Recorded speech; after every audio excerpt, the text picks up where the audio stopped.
Why content marketing is crucial for selling. Content marketing doesn't only ensure greater loyalty and give you a big audience to sell to, though. It also gives you more impact and authority. Think about your favorite celebrity, someone that you really look up to, whose work you admire, and who you think has got their life together. Imagine if they recommend a certain item of clothing or a certain health supplement. Would you be more likely to buy it? The answer for the general population is a resounding yes. This is why the shoe that Under Armour designed with huge online influencer Dwayne Johnson was the fastest selling of 2017. The shoe, the Rock Delta, had the considerable advantage of being recommended by someone with a huge audience and a huge amount of authority and trust within that community. The objective of content marketing is essentially to build that kind of trust and authority directly. Instead of working with an authority, you are going to become that authority. Take a look at someone like Tim Ferriss, Pat Flynn, or even Tony Robbins.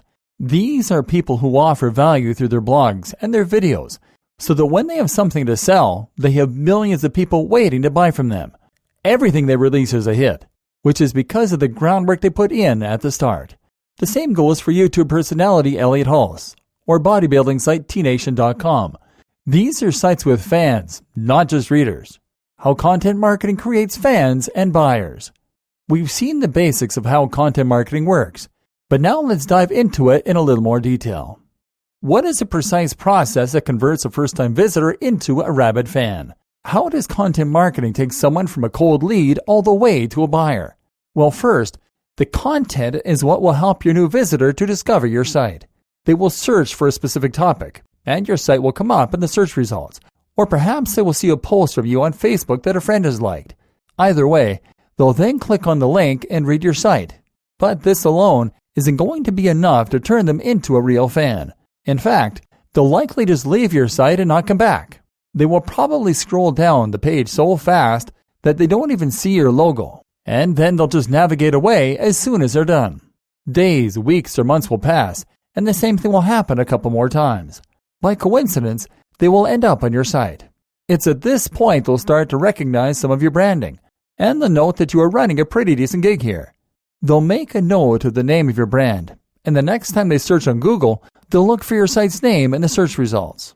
If they continue to be impressed, then they'll eventually consider actually bookmarking your page, or just occasionally checking the homepage to see what's new. It's at this point that they might subscribe, or that they might follow you on Facebook or Twitter.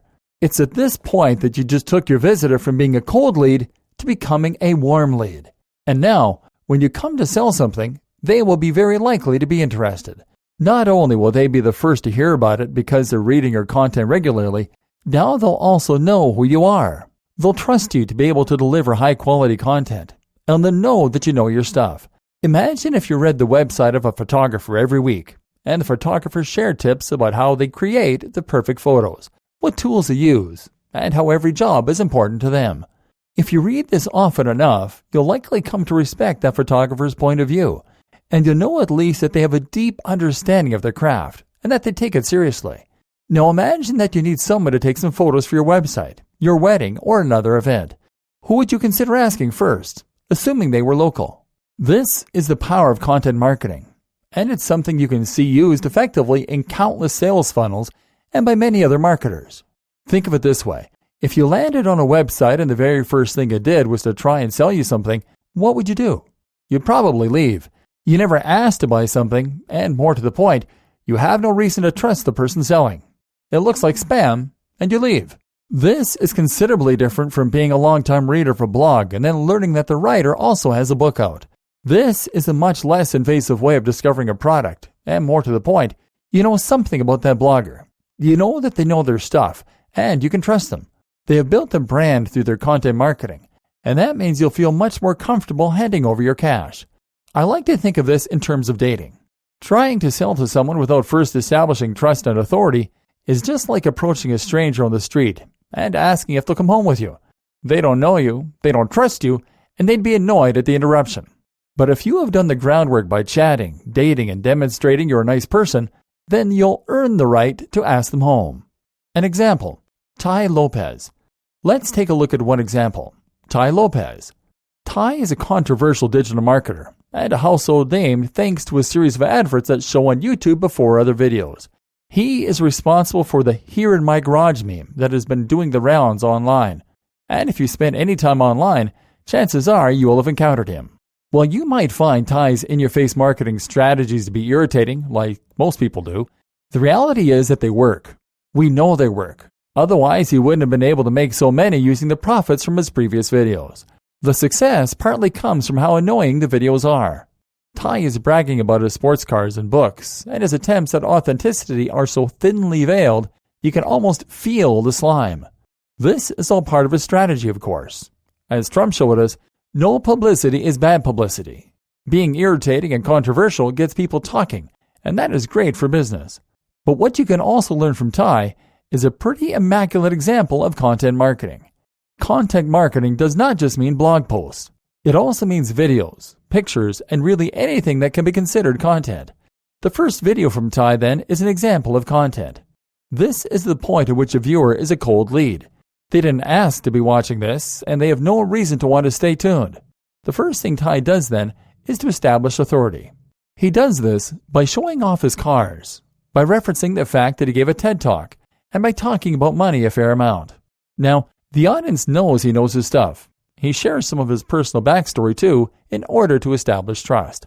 The next thing he does, though, is to talk about another video, a free video that lasts over 50 minutes.